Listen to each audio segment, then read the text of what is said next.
Welcome back mga kapatid. Tayo po ngayon ay nandito sa kay Mang Tots o yung sikat na turon po. Ito yung viral na turon Tara at tikman ang kakaibang lasa ng kanilang pinagmamalaking turon. Tayo po ngayon ay nandito sa kay Mang Tots, ang sikat at viral pa at trending pa pagdating sa turon Ito po ay matatagpuan dito sa Pinubal. Ayan, dito lang po yan matatagpuan Dito po tayo para tikman ng kanilang pinagmamalaking turon Napakasarap po daw nito kaya titikman po natin po.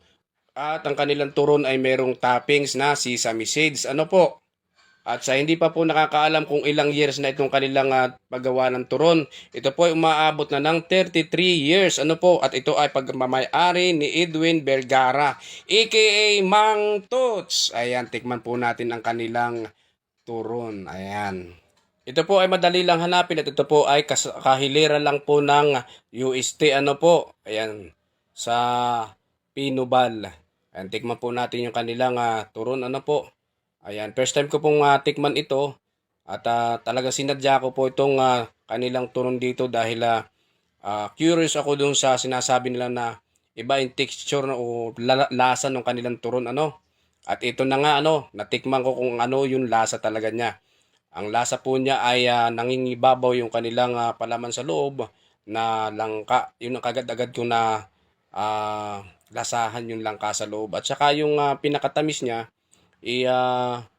hindi siya yung tamis na tag dito, yung may makakagat ka na asukal or what, na buo.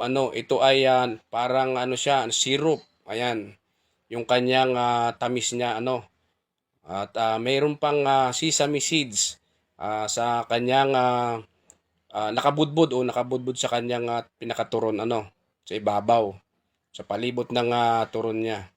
Actually ito ay dinarayo ng mga ibang vlogger o lalo na yung taga ibang bansa na vlogger yung sikat na vlogger pagdating sa food nakarating ito sa kanya ito yung pangalan niya Mark Wines o yan yun nakarating sa kanila na sikat na vlogger po. Iba't ibang bansa po ang pinupuntahan yan.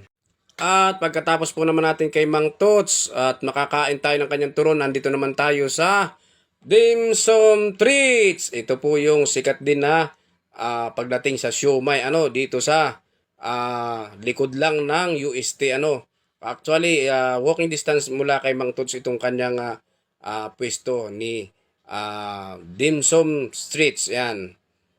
Meron po tayong binili dito at may dong nagpabili sa atin ito At para matikman ko na rin ito. Siyempre, hindi ako papayag na hindi ko matitikman ito. Ang lalaki kasi nung kanilang siomai. Ayan lalaki ng siomai nila Apat nito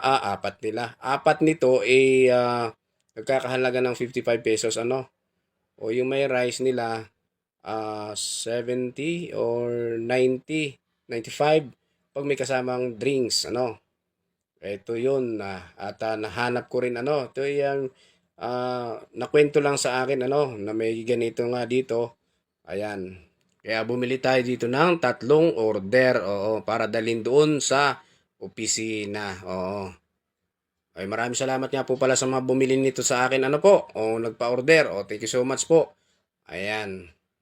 Ito, wait nyo na lang po itong inyong mga pinabili sa akin. Ayan, maraming salamat po muli sa inyong panonood at pagsuporta sa aking mga in-upload na video. Sana po ay magustuhan ninyo ang aking mga video at pakishare na rin lang po. Maraming salamat po.